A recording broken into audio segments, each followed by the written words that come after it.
Okay, I think we'll get started. Good evening, everyone. My name's Joanne Gabriel, and on behalf of Darien Library, we welcome you to our program tonight, Christian Dior, Designer of Dreams with Page Knox. Page returns this evening to talk about this new exhibition at the Brooklyn Museum that traces the history and legacy of the House of Dior from its inception to current day. You are in for a treat as we take a closer look at the legendary Christian Dior and the artistic directors who succeeded him and explore this visually stunning exhibition featuring a myriad of haute couture garments, accessories, and photographs. Before we begin, I'd like to mention that programs at Darien Library are made possible by the annual Friends of the Library campaign.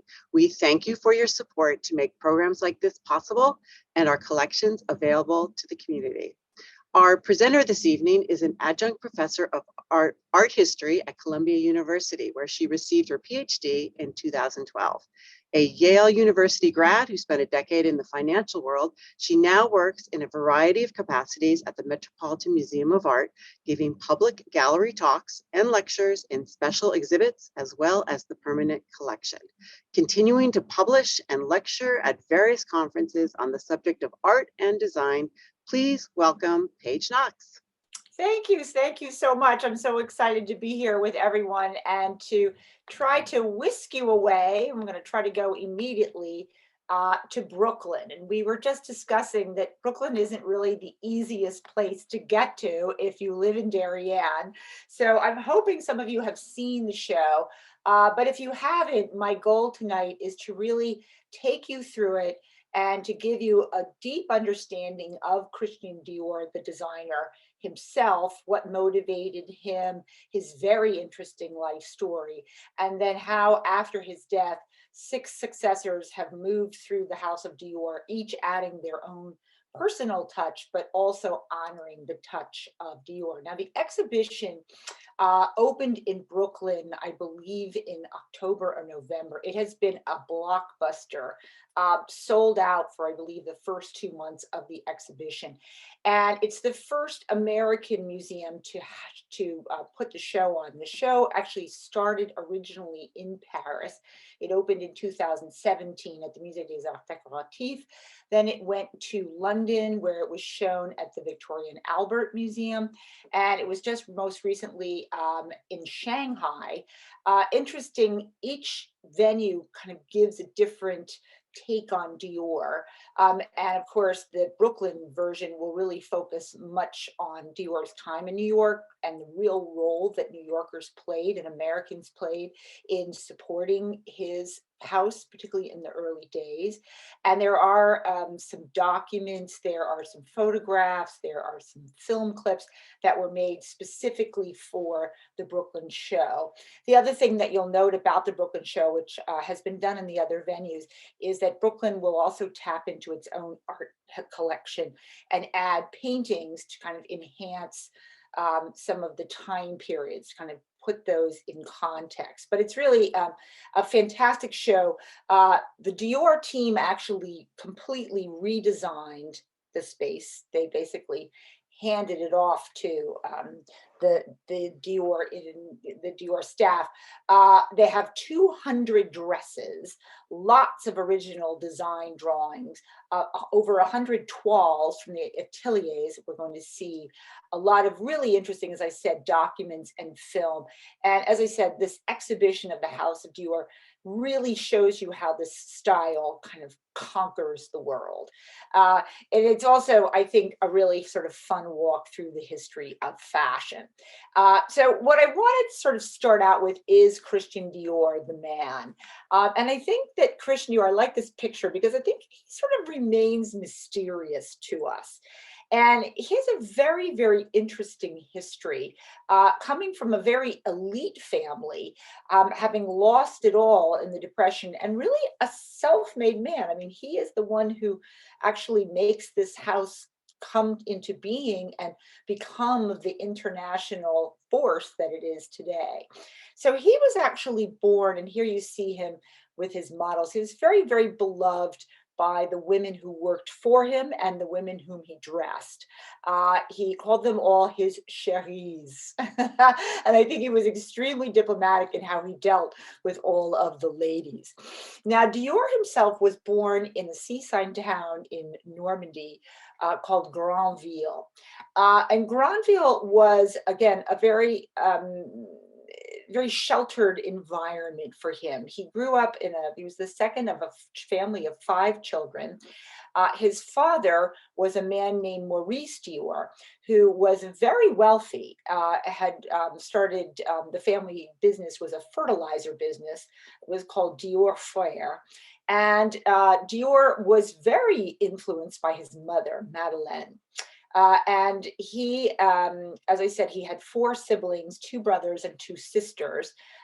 Raymond and Bernard were his brothers. Bernard was actually committed to an asylum, very tragically.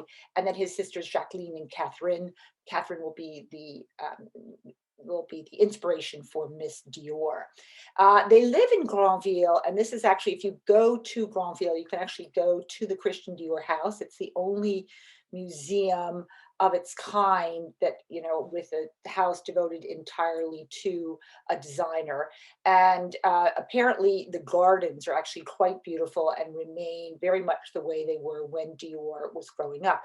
And Dior was very inspired by flowers, particularly, I think, coming from his mother, who spent a great deal of time in the garden. She was someone that was always interested in cultivating plants and designing flower beds. And this was something that had a great impact on him. And he said, I have most tender and amazing memories of my childhood home. I would even say that my life and my style owe almost everything to its site and architecture. Sorry for those typos. So this is young Christian Dior in his garden. And you can see this was sort of a place of retreat for him, which would continue to be.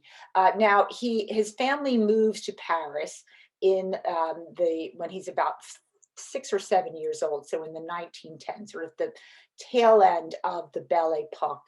And they live in the 16th arrondissement, so they live in this very fashionable area of Paris. And his family wants Christian to go into politics. And he attends Sciences Po, but at his heart, he knows that that's not what he wants to do, that he really wants to be involved in the art world.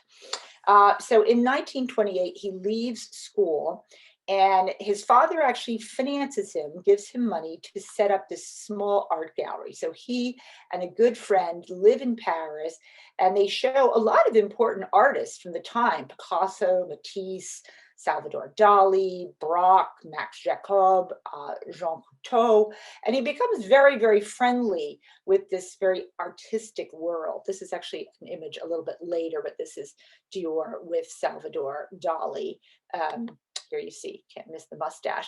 And you can see he just had some, and Victor Grandpierre, who we'll see, who is the designer for his home, but very, very much, again, involved in the art world at this time period. However, the Great Depression comes along in 1931, and the family's fortune is completely wiped out.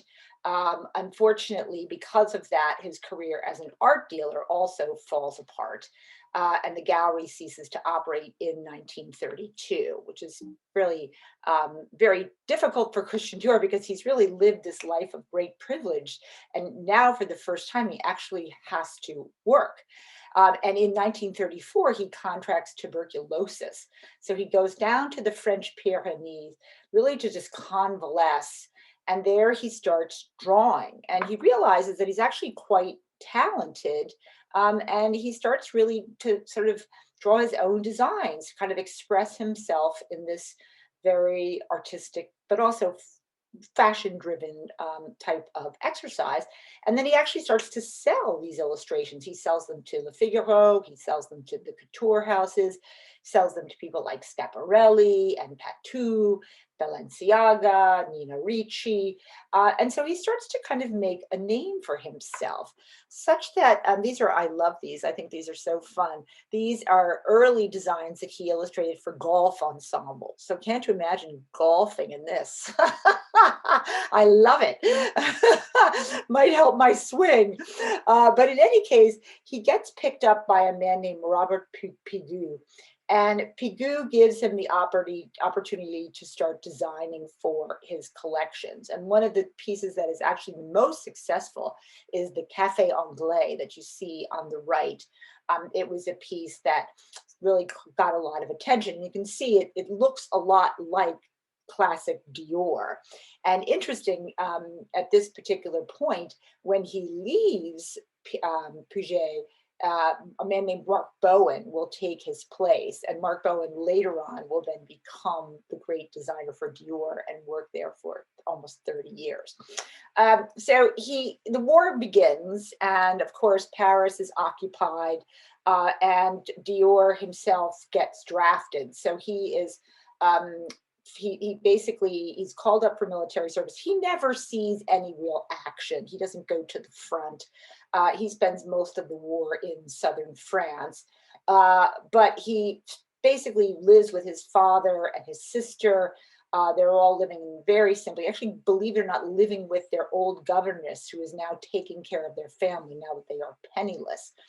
And he comes back to Paris, but the job for Piguet is no longer available. And so he starts to work for a man named Lucien Lelong. And Lucien Lelong is a very interesting figure in the fashion world. He actually became head of haute couture during the war. And it was a very difficult time because Paris is occupied by the Nazis. And so a lot of these designers are actually making clothes for the wives of these Nazi officers and the French collaborators.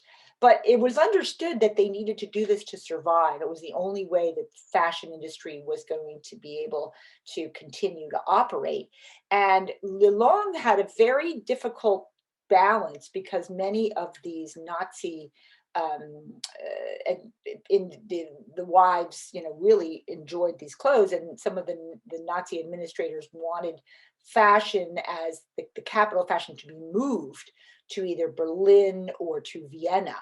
And Lelong had to convince them that the fashion industry was not just a couple of houses, but that there were so many of the petit mains, these little establishments that did the embroideries and created so many of the important flourishes that there was no way that you could move this industry. But it was a very, very difficult thing. But in any case, Dior starts to design for Lelong. And he basically works for him in 1945. And then at this particular point, we have this coming of this kind of moment when a man named Marcel Boussac, who was called King Cotton, he was considered to be the wealthiest man in France, owned all kinds of textile manufacturers and also owned racehorses. This is his sort of classic look. It was the orange and gray. Those were the colors of his horses. He decided that he was going to invite Dior to basically reinvigorate an older house, Philippe Gaston. And it was a house that had been launched in Paris in 1925, and it was floundering. And Dior kind of wasn't really sure if he wanted to do this or not. And this is when Dior is very superstitious.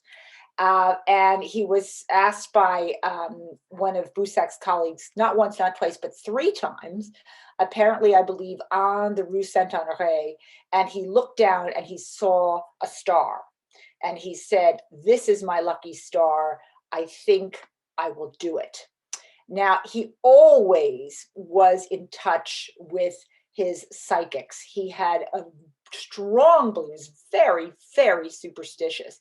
And he had his tarot cards read before every show. And this is actually Madame Delahaye, who his fortune teller. He never did anything without her advice. She decided what dates were going to be fortuitous to launch each collection.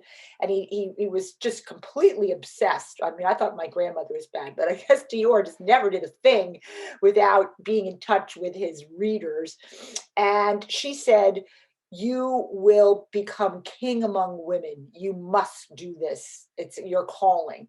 And so he decided to do it. But he insisted with Boussac that rather than taking up this older house, that he established his own house with his own name. And he said, I think very ironically, he said, this would never have happened if his mother passed away right before the war broke out. And he said, this would never have occurred if my mother had been alive, because she would never have allowed the name of Dior to be on a shop.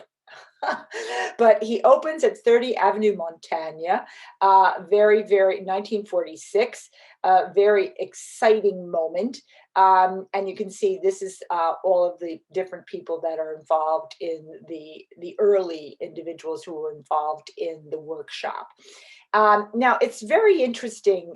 At the time that he opens, we're in a time of wartime, just post-war time. And during the war, the fashion was really very practical.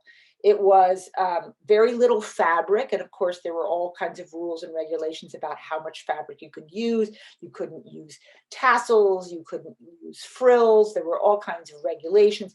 And it also seemed in kind of bad taste to be extravagantly dressed while people were at war. So this is really the look of women during World War II. And what does Dior do? But he brings what Carmel Snow, she was the editor at Harper's Bazaar, very iconically called the new look. And the carole is a very, very important, the carole actually means flower petals. So it's sort of, the idea is almost that the woman is a stem and then the flower petals kind of come out around her. But the new look was something that, while it was actually called the new look, it was actually very much a traditional look, very much based on a cinched waist, wide shoulders, and then a long flowing skirt. So it was really something that was quite reminiscent of the past, but certainly quite different from what had been for the last 20 years or 10 years of the war. It had this tight wasp waist, and this bar jacket was really the afternoon ensemble. Again, it's the tiny waist, padded hips, very voluminous pleated skirt, and it was in many ways a reinstatement of the corset. So some people thought it was scandalous. Some people thought it was extravagant, but basically it looked very modern. And this was what appealed to so many women. And you can see this was actually the new look. There's the carole bar jacket being launched. And you can see it also makes you sort of slump your shoulders. But you can see that this was just absolutely so shocking and so exciting to people, this new look. And with the new look, Dior absolutely takes off. And you start to see images of the new look, reproduced in all of the fashion magazines. I will say that the bar jacket remains with Maria Grazia Chiuri today a very important staple of the Dior look. It really continues to be important. And you can see that Dior also used a lot of fabric. And not just in terms of the exterior fabric, but also there was all kinds of taffeta and file, all these different materials underneath the dress. So it was really considered to be quite lavish. And here you can see Dior just using voluminous amounts of fabric and creating that wasp waist. And of course, as I said, there were very unique, exciting angles that sort of made women feel more glamorous, made women feel more seductive.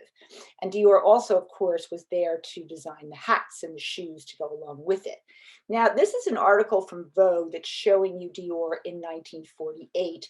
And it's important to note that when Dior launched his house, there was actually a strike going on amongst the Parisian press. So he actually got a lot more advertisement in British and American journals.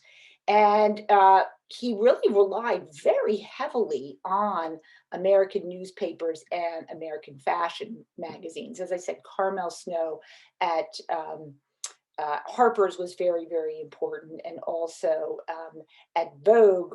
These editors were really quite critical to his success. And in many ways, it was America who sort of relaunches Dior as bringing fashion back after this sort of dreary time period of the war.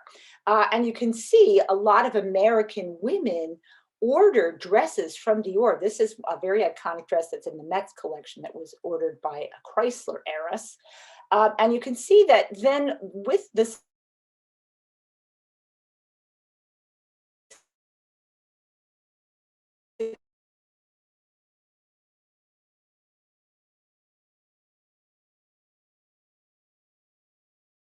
expand and come up with new different styles, new different forms. And this is when the dress lines start going up and down, up and down. And Dior, often criticized that he was doing this just to sell more dresses, but he became really the decision maker in terms of what was going to be the new hemline.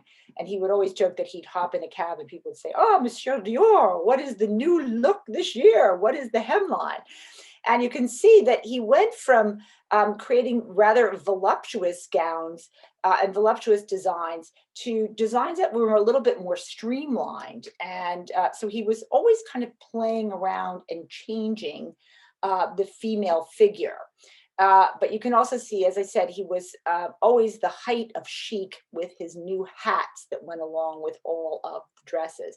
And if you go to the show, when you walk in, you'll see this enormous collection of the dresses from the 1950s that introduced the new look with the cinch waist, again, the wasp waist and the voluminous amounts of fabric. And then as he starts to kind of break out and move into sort of different types of designs that are less always to have that same kind of silhouette, but he's playing around with things. Now, one of the aspects of the New York show that's very important is the focus on the moment that Dior comes to America.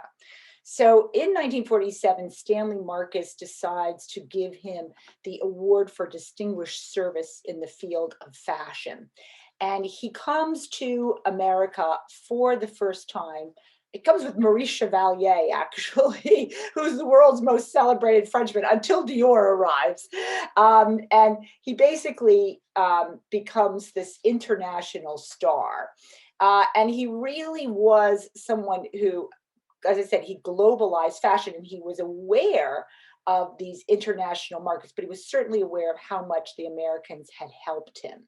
And apparently he fell in love with New York. This is Dior in the exhibition. You can see this is the bar jacket, and you can see that there's a marvelous film about Dior coming to America and talking about how nice the people were and how impressed he was. And there's a whole interesting moment, however, when he makes this grand tour, because one of the things that happened was the Dior look would be purchased by certain designers and certain companies, and they were given the license to then reproduce it. And of course, there was also a lot of knockoffs. So, the Americans were so associated with ready to wear and manufactured clothing, nothing like the haute couture of Dior.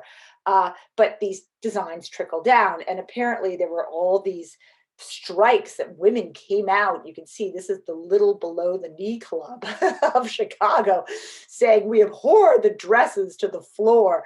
This was these women at World War II had become, very independent, and they were working, and now what are they supposed to do? Go back home and wear girdles and corsets and cook dinner? I mean, this is just not what is supposed to be happening. So it's a kind of a very interesting debate that goes on in post-World War II America centered around Dior. But according to Dior, he'd rather have bad publicity on the front page than be thanked on the back page of the newspaper. And if you go into the show, you can see a lot of images of Dior in New York, and particularly the moment when Dior opens a boutique in the Crown Building at 730 Fifth Avenue. And he opens this boutique in 1948. And it will become a very important part of the business, the New York store, in terms of taking the Dior designs and kind of tweaking them a bit for the American market. But it was something that was really important. And I think it was also a way for Dior to kind of control all of this copying and appropriation that was going on around him. And he actually brings some of his very important team members to New York. He spent some time in New York and actually, was, as I said, a very critical part of his business. And then you see he makes the cover of Time magazine as, the great fashion designer, everybody, household name, Christian Dior. Now, the next section of the show is about fashion photography, Dior and fashion photography. And it's very important to be aware that when the Dior line is launched, it's kind of this moment of the golden age of fashion photography. And the design of the Dior gown was very linear, and so it worked very, very well with photographers. And it was easy to take beautiful photos of these dresses, and many of these fashion photographers are just kind of coming into their own. And there's an enormous room that's devoted to all of these various photographers. But the most iconic image certainly is the image of Richard Avedon, with this Dior velvet column dress worn by the very glamorous Dovima as she is pictured amongst the elephants. You can see the elephants are actually chained, which no one really notices. And supposedly someone even said they ate the dress, which I don't think is true. But you can just see it's the line of beauty. And Avedon is one of the great classic iconic images of fashion photography. And if you go to the show, you can actually see there's, as I said, this marvelous gallery of all of the great photographers. I happen to adore Richard Avedon. And one of the things that Avedon, as did many of these photographers at the time, was they posed these models very evocatively, almost like ballet dancers. And they used the streets of Paris as the backdrop. So the Place de la Concorde, or the Louvre, or the Place Vendôme, the Palace of Versailles were all backdrops. And you can see, if you go into the show, there are all of the great photographers. So a female photographer, Lillian Bassman, who really was very creative in the style in which she printed the images. John Rawlings, who worked for Vogue, very interesting in terms of his color sense. William Helburn, again, puts the Dior model on the bottom of the L train. And then Horse P. Horse, who also was a photographer for Vogue. You can sort of see each photographer has their particular style, and they all use Dior in some marvelous ways. One of my all-time favorites, William Klein, did great work with Dior. And you can see, again, how the style starts to change as we move into the 60s.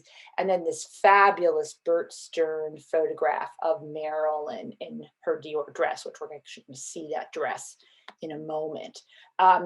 Photographers like Arthur Elgort, who devised all kinds of new and exciting techniques to show like models flying. Gordon Parks, again, placing these Dior models in the streets. Louise Del Rolfe, a really interesting female photographer who used Dior to create mood and to create a sense of mystery. And, these were all, as I said, it's sort of the golden age of these photographers. My personal favorite is Irving Penn. And not only did Irving Penn shoot during Fashion Week, he actually rented a studio in Paris and brought this backdrop with him that was from an old Paris theater, because he wanted to really the focus to be on clothes. And he adored Dior because the lines were so, and the forms were so distinct. This is actually a picture of his wife, soon to be wife, Lisa Fonsegrives, who was considered to be the most beautiful model in the world at that time, and in her Dior coat. And then he actually takes a portrait of Dior. And I think it's probably one of the most introspective portraits ever taken of the designer. It's a very, I think, really lets you into the inside of Dior. And there are many more. I just showed you my personal favorites, but there's also a section that takes fashion photography into the 2020s with people like Annie Leibovitz and a whole selection of important photographers. Now, the next section of the show talks about legacy and what happens when Dior, who very suddenly, very surprisingly passes away. Dior, very interesting, as I said, he never did anything without consulting his tarot card reader, and she said, do not travel, do not go anywhere, do not take this trip to Italy. And he went anyway. And right before he went, he spoke to Yves Saint Laurent and to certain other members of the firm and said Yves Saint Laurent had come to work for Dior when he was very young, 19 years old. And he was basically appointed the artistic director when he was 20. So it was really an incredible leap of faith to have, now that Dior has established this amazing international brand, and you're going to have a 20-year-old come in and take over. But Dior, and they were very different in terms of personalities. Yves Saint Laurent had been grown up in North Africa. He came to Paris having won a drawing competition. An editor at Vogue was a friend of his mother's, introduced him to Dior, and he started to work there. All the seamstresses just loved Yves Saint Laurent. He was very, very popular with the staff. And it seemed to Dior that he kind of understood the look and really had a very strong sense of design, which was absolutely true. And here you see Dior, Yves Saint Laurent working in the Dior studios with the Dior models. This was his first show. This was 1958. And this was called the Trapeze line. And you can see that he too is really engaging with form in the same way that Dior had, but kind of adding his own twist to it. And this is, again, his debut in 1958. You can really get a sense of how he's sort of adapting the style and kind of making it his own. But he certainly still respected. There were a lot of clients who wanted the Dior look, and he wasn't going to change that too dramatically. Now, one of the things he does do, that said, in the early 60s, he wants to update the look. And the look becomes something that's really engaging with more popular culture, more street culture. This is a biker jacket inspired by Marlon Brando in The Wild Ones. And of course, the biker jacket, while being kind of a tough look, is made from crocodile and mink. So it's not fully, you're really going rogue here. But again, he was hanging out in the left bank. He was much more aware of the young person's sort of take on things at this turbulent moment of change. And he wanted to kind of bring Dior along with him, right? So those earlier collections, the Trapeze collection, had really kind of reassured the directors that he was going to sort of stay in the line of Dior. But then when he comes out with this line in 1959, it started to make the owners of the company a bit nervous. And one Vogue editor said, that the hats looked like something you should wear skiing. So you can see, I think, in this collection, a combination of some of the more irreverent pieces and then some of the more classics as well.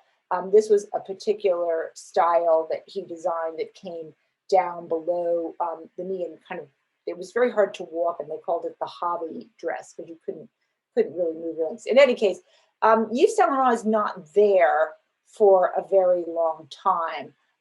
He gets replaced after a brief period. He's only really there for 2 years, 3 years.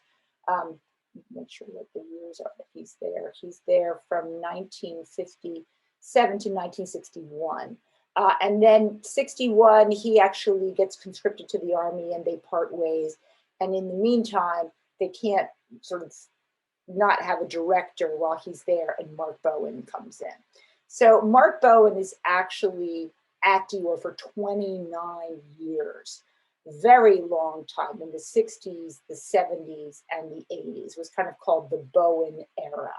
And actually serving there longer than Christian Dior himself had.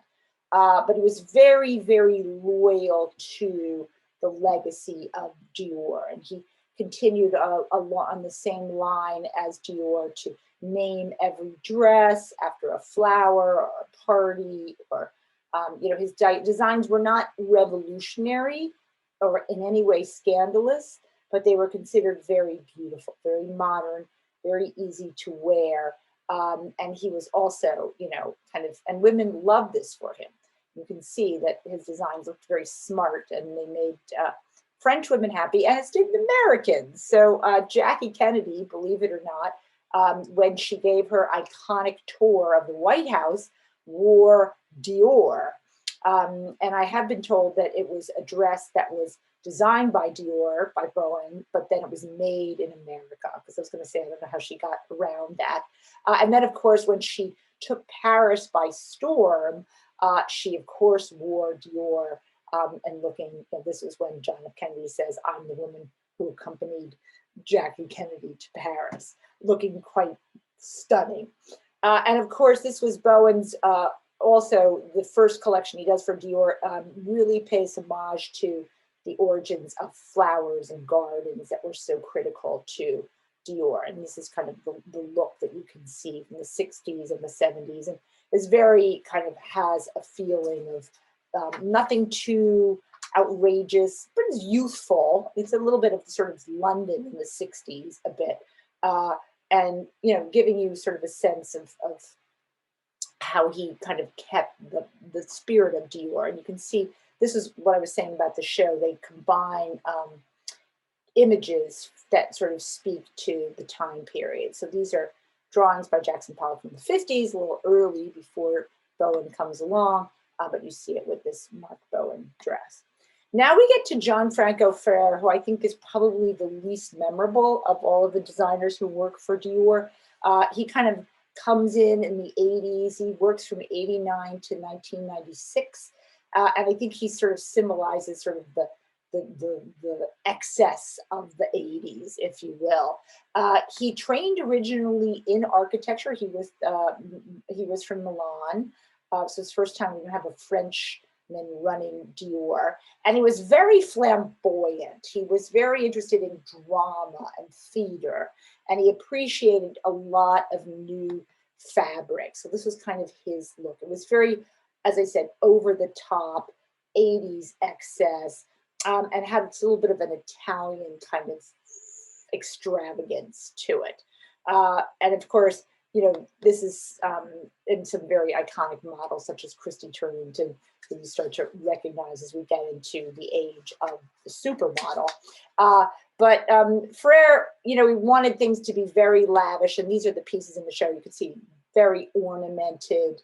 He had a lot of important crafts people. He was one of the people that worked very closely with the petit main, people like Le Marie and Lesage, to bring back the extravagance of embroidery. Now he leaves when the moment comes up to celebrate the 50th anniversary of Dior. And this is a very interesting choice. John Galliano is brought in. And Galliano was born in Gibraltar. And his father was a plumber. His mother was Spanish. They moved to London when he was 6. And he was the bad boy of fashion. He was always thinking out of the box. And he really saw this moment as a moment to reinvent Dior. And he was someone that he paid homage to Dior styles, but really engaged with tremendous flair. And these collections were all about storytelling and these amazing, expensive runway shows. You can see, he went from 1001 Arabian Nights to stories of ancient Egypt. He designed the very iconic saddlebag, which is still very popular today. And this is him at the 60th anniversary with all of his supermodels. Now, of course, and one of the things, as I said, he played around with materials. He, used newspaper, which was something, and he said, I prefer bad taste to no taste. It was always sort of shocking people. And most unfortunately, Galliano, and this is the pieces that are shown with Egyptian, artifacts from the Brooklyn collection. He very unfortunately made some extremely inappropriate anti-Semitic comments, which resulted in his being fired from Dior in 2011, which then resulted in the hiring of Raf Simons. And Raf Simons is very interesting. He's a modernist from Belgium.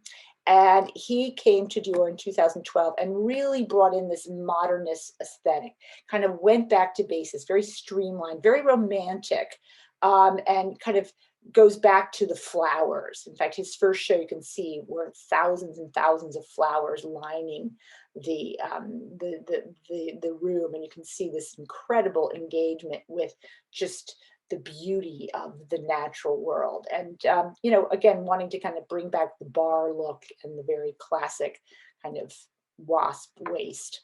And you can see that here in these images. Very iconic pieces here, particularly this pleated skirt. Now, the most recent hire, the most recent artistic director is Maria Grazia Chiuri, who actually came to Dior from Valentino. But she is the first woman to be the director of the house. And this is incredibly important because she is someone who is deeply engaged with other female designers, female writers, female artists. And she felt it was very important to kind of create fashion that resembles the woman of today. So she's gotten, I think, rave reviews from Dior fans. She's really designed for a lot of important moments on the runway, but she's also well known for these T-shirts. And this is her. She used an important essay, "We Should All Be Feminists," and kind of uses this. One of the artists that she's inspired by is Judy Chicago.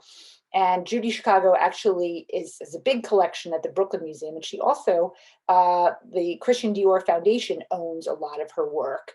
And you can see here, she's kind of honoring the garden, doing creative collaborations with Micheline Thomas, artists, female artists. And then if you go to the show, you'll see her clothes are all presented in front of these feminist works by Judy Chicago. What if God was a woman? What if women ruled the world? Things like this. And this is her sort of storyboard. So that part of the show gives you the sense of the different designers. Then we move into this moment where Dior is inspired by the 18th century. Dior is fascinated by the French Rococo, by life at Versailles, Marie Antoinette, the Petit Trianon, all of those things. And a lot of the dresses that he designs, he looked a great deal at Vigée Lebrun paintings, and you can see that it kind of combines his interest in gardens, in female fashion, and in this sort of Rococo moment where there's a real obsession with beauty and with, this is actually the Dubarry. So this is called the Dubarry after the mistress of Louis XV. This is actually the interior of Avenue Montaigne, designed by his friends Victor Grandpère and Georges Geoffroy, based on the interiors at the Trianon. So if you, if you've ever been in Avenue Montaigne, this still looks pretty much the same, but this is very much based on an 18th century interior, which was also the interior of his family home. And you can also see that the very iconic staircase at 30 Avenue Montaigne became the place of the accessory shop. You can see here's the iconic staircase. And that accessory shop really then took off to start Dior on his engagement with all types of shoes and bags, and most importantly, with perfume. And this is the section of the show that is the 18th century. You can see the toile background, and of course, gowns that relate to Marie Antoinette in particular. This is by Galliano. You can see Marie Antoinette and actually having her head cut off here. And another Galliano, very much inspired by Marie Antoinette's love of this robin's egg blue, with other pieces by Dior, showing you again this engagement with the 18th century. Now there's also, this is the moment when they also speak to Dior's launching of perfume. And this was a very, very big business for Dior. He felt that particularly American women did not understand scent, and that an outfit was not complete until you actually wore perfume. And one of the things that they did when you walked into the House of Dior, it was scented with this perfume. And I love what they do here. They cut flowers out. It's really just incredible. Just a detail here. But Miss Dior was the name of the first perfume that was launched. It was actually named after his sister, Catherine Dior, the one who had been part of the resistance and who had been sent to the French concentration camp and, recovered. And in fact, it's interesting, his tarot card reader kept saying, your sister is alive, she will return. And he named it in her honor. Apparently, Riza Bricard, who was one of the right-hand people of Dior, saw Catherine arriving when they were trying to decide what to name the perfume. And she said, voila, it's Mademoiselle Dior. And that's how they came up with this idea of Miss Dior. And you can see that very important is not just the scent, and apparently Dior wanted the scent to smell like love, but also the presentation. And one of the things that when they were designing the perfume bottles, they looked to architecture in the Petit Trianon. So it was something that was very, Victor Compère designed this, and you can see this sort of replica in the show. And you can also see some of the different evolutions of the bottles and how they were presented. There's Mizia here, sort of, we'll see a picture of her in a moment. And this is a picture of his sister. Now, there's a whole room about Dior and the media, and you walk in and you can see just thousands, it looks like. There are 2 walls with Bazaar and Vogue and Life and Elle and all the magazines, and a lot of people that you recognize, and some that may take you back a bit, but to show you again the important role of the press with Dior. Now we head into this section called Colorama. This is one of my favorites in the show, and it shows the different palettes of the House of Dior.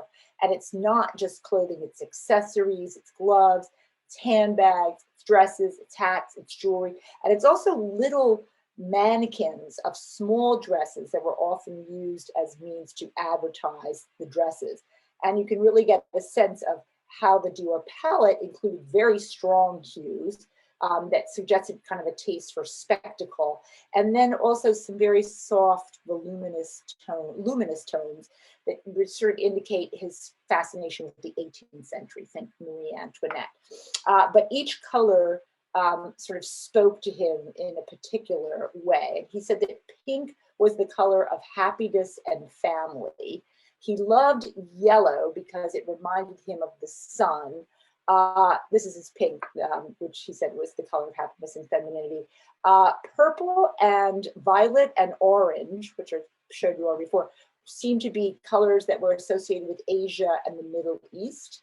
So very kind of more exotic colors. And blue was something that was a bit more of a neutral tone. Now, he loved white, very fond of green as a gardener, but his favorite color was actually black. Now, from there, you walk from all that color into the room of the toiles. And this is an incredible room. It's a very tall room, and then there's a mirror on the ceiling, so it looks even larger. And the toile rooms are the beginning of all dresses. When you basically what Dior did was made designs, and then once he completed his designs, they would be handed over to the seamstresses to bring those designs to life in actual fabrics. But the fabrics are so expensive that you don't want to waste the silks and the taffetas on the original design. So everything is made in white with these, ability to really work on the dresses. You can sketch, you can cut, you can clip, you can change. And basically the seamstresses would spend hours and hours and hours trying to realize Dior's design. And that was always the big moment when Dior would come and say, yes, you have figured out what I wanted, or try it again. So very, very difficult. But the sketches are the lifeline, but it's really these women, it's usually women, the seamstresses who work so hard there's a seamstress and there's her deputy. They're called the premier and the second. And they are the ones that really kind of bring these designs to life. There's also two sections within the atelier. There's the flou, which is the draping, and then there's the tailleur, which is the tailoring. And of course, the two work together. And his staff was they have a film section showing you all the different aspects of haute couture, making these, in gowns. And haute couture, again, just to remind you, is a dress that is not ready to wear. It's made specifically for an individual, and it's very codified by French law. There are lots of laws that govern the creation of the dress and how the dress is presented.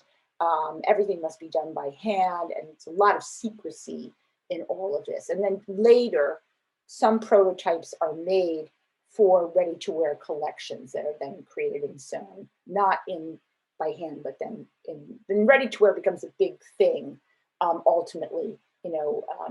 By the 60s and the 70s, ready-to-wear starts to really take off on its own.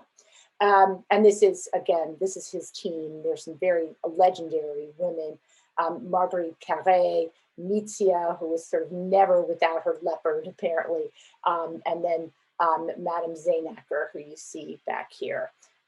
So very important group. Now, once you've gotten through the toile section, we come into the Enchanted Garden.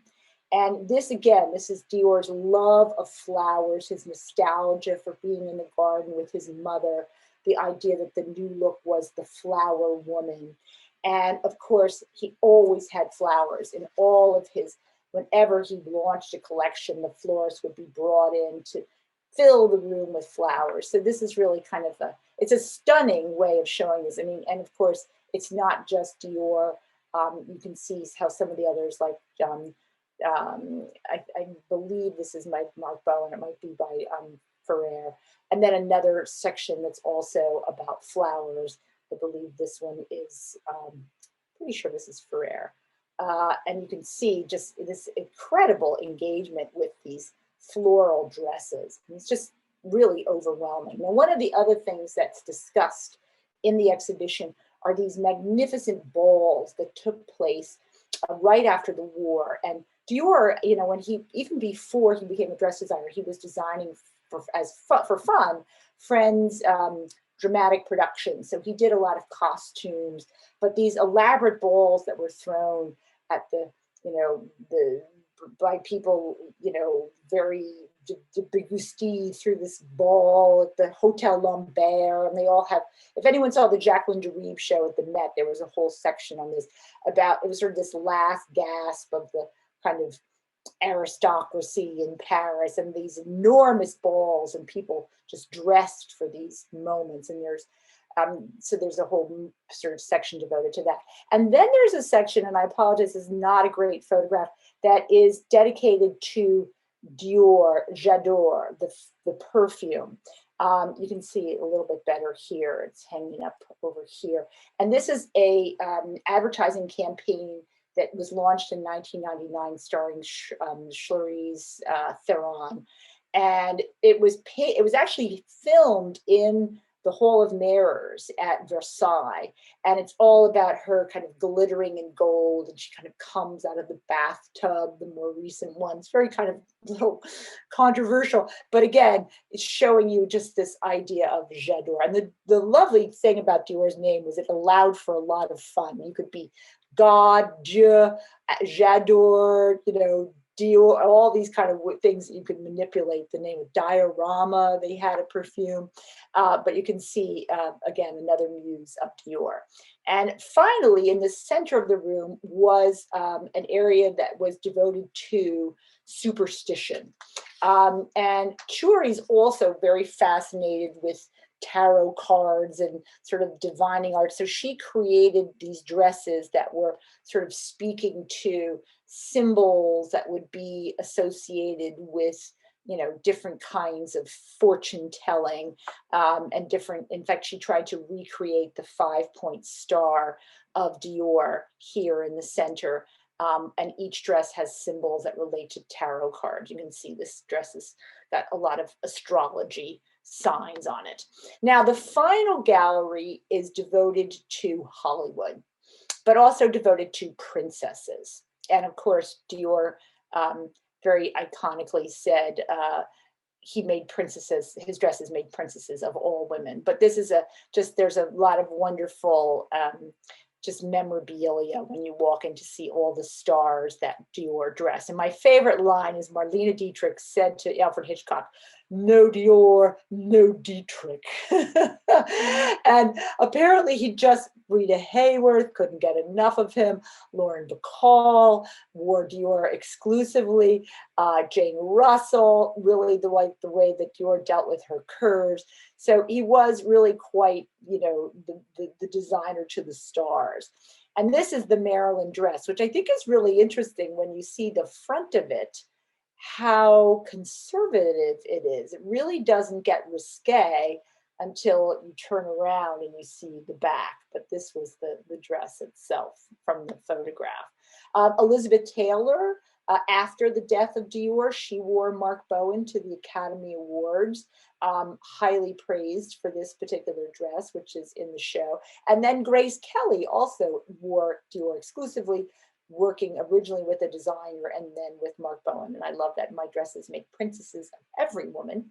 And speaking of princesses, we also have the dress in the show, Galliano's first collection, 1996, which Lady Di wore to the Met Gala in 1996. The Met show was on Christian Dior, and she appeared in the slip dress, which was very risque. I'm sure that we'll see something on the Crown about this maybe in the next season. But she also was carrying a new Dior bag designed. And of course, it's an interesting moment because Galliano is British and he's designing for Dior. And then, of course, Christian Dior had also gone over to London in the 1950s and designed dresses for Princess Margaret. He said she was a real fairy tale princess, delicate, graceful, and exquisite. So the show at the V&A focused much more on Dior in London this is when Princess Margaret gave him an honorary membership to the British Red Cross at the Buckingham Palace. So that's less focused on in the New York show, but was more in London. So the final selection shows you Dior contemporary designers in Hollywood. And of course, you have the iconic dress worn by Nicole Kidman when she was really there as Mrs. Tom Cruise. But this was designed by Galliano. This was actually featured in the Met's China Through the Looking Glass show. Amazing materials and embroidery and this crazy fur slit. I mean, just a very daring thing for someone who's a redhead to wear this shade of yellow. So I always give Nicole Kidman a lot of credit for kind of taking a sartorial risk. And then back here, you actually see a dress designed by Chiuri for Angelina Jolie that she recently wore on the red carpet for a film that she made. And then finally, you see the red carpet dress worn by Jennifer Aniston. Yeah, whoops, Jennifer Lawrence. at the Academy Awards. And, you know, again, this is I think there was a very iconic moment when she tripped going up the steps on the gown. But all the gowns are here to be seen. And then the final image that you see of Dior is actually a pretty kind of interesting photo montage. It's actually made of little pictures of Marilyn Monroe from Andy Warhol, all brought together to create this image of Dior. And then, of course, as you leave, you see Dior's lucky star, the star that he looked down on Rue Saint-Honoré and decided that he was going to change the world, become a designer, and the rest is history. So I'm going to stop my share here and see if anybody has any questions. As I said, it's a very large show, and I tried to kind of run you through it in an hour, which is not an easy task. But more than anything else, I would say go see it if you can get there. Any questions? Yes, there are a few questions. Let's see here. What is the relationship between the directors and Dior himself? Did he have the ultimate say on the designs? Oh, yes, absolutely. Boussac was really just an investor. I mean, he wasn't involved in in fact, interestingly, Dior only meets Boussac once. So it's not like it is today, you know, LMVH. It's a very different situation. He was given full artistic license, and he had developed his team. So he did have people who were helping him manage the staff and manage the expansion, but he always had the ultimate say on the designs. Absolutely, no question. How did Dior die? Well, it's a very sad thing. Dior was a little bit overweight, and he went to Italy to go to a spa to try to lose weight, to be a little bit slimmer. And his system, he'd spent years eating French food and drinking French wine and enjoying, and I think also, quite frankly, so he had a heart attack. But I think more than anything, because he was always had this sort of very gentlemanly, very serene air about him. But I think it was an enormous weight on his shoulders when this thing took off, and he had to sort of every season come up with a new collection and set the bar high and higher and higher and higher. And I think that, he got to a point where it was just, and then there's fragrances and there's shoes and it's so huge that I think it was a lot of stress on him. And I think that, he wanted to leave a legacy, and but I think it was, an enormous amount of work to be in charge. And he wasn't just the artistic guy. I mean, he was in charge of the whole thing too. So that's a longer answer. Any other questions? How did the designs of Galliano sell? They were pretty over the top. And how did he even get into the house?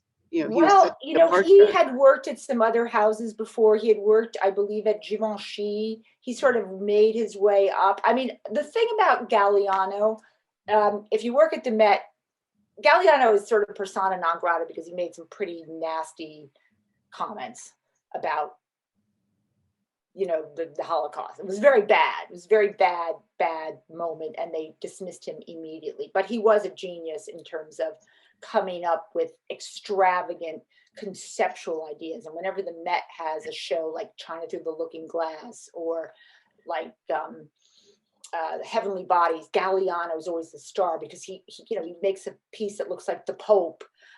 He's always sort of ahead of the game. But the point for Galliano was more that the fashion shows were almost like spectacles that you'd go to see. Not necessarily that people bought those things. People weren't wearing Galliano the way they were wearing the new look. But it basically, the sort of audacious stuff on the stage then got trickled down into less audacious clothing that people could buy. But it's a good question that I've always wondered. Who actually owns the House of Dior? LMVH, privately held or publicly traded? I believe it's publicly traded. How about muses? Did Dior have any muses besides his sister was part of the His perfume? sister was a muse, but the woman that I showed you with the leopard hat, Nitsa, she was his muse. She never came in before noon. Always had leopard on, and she was his muse. She was always the one that, I mean, he said that openly, that she was his muse. But I think he just really loved women, and I think he was, just really enjoyed making women look beautiful. And I would also say his other muse was probably his mother, because his mother had such an impact on him in terms of his taste and his style. But as I said, he always believed that had his mother not died, he would never have done it, because his mother did not want, bourgeois, any kind of, having your name on shop horrors. What advice would you offer in preparing for a visit to the show? Well, I would listen to this lecture. I think be prepared to spend some time there. Be prepared to take it leisurely. I think it's actually a better time to go now. I went at Christmas time and it was mobbed. That was right before the COVID outbreak. But I think that it's there. There's a lot you can read. The Met had a great catalog on Dior from 1996. There was also a biography that was put out at that time. I can't remember the name of it, but it's by a French woman. And then Dior also wrote a book called Christian Dior and I that you can read. I think, quite frankly, there's so much about Dior out there. It's kind of hard to sort of sift through all of it. But I think that just looking, I find the history of Christian Dior very fascinating. So I would possibly read those two sources, and you can buy the catalog ahead of time too, which is helpful. That's great info. Thank you. Well, I think that wraps it up for tonight. Thank you so much. Thank you everyone for attending this evening's programming event. And I hope you all enjoyed Paige's deep dive into the House of Dior. And thank you so much, Paige, for this thorough examination of everything. It was wonderful. Thank you My again. pleasure. Go see the show. It closes, I think, February. I want to say February 14th or around, maybe February 20th, but it's going to close in mid-February. So if you can get to Brooklyn, it's worth the trip. Wonderful. Well, thank you very, very much, and have a great night, everyone. Thanks. My pleasure. Thanks again. Bye.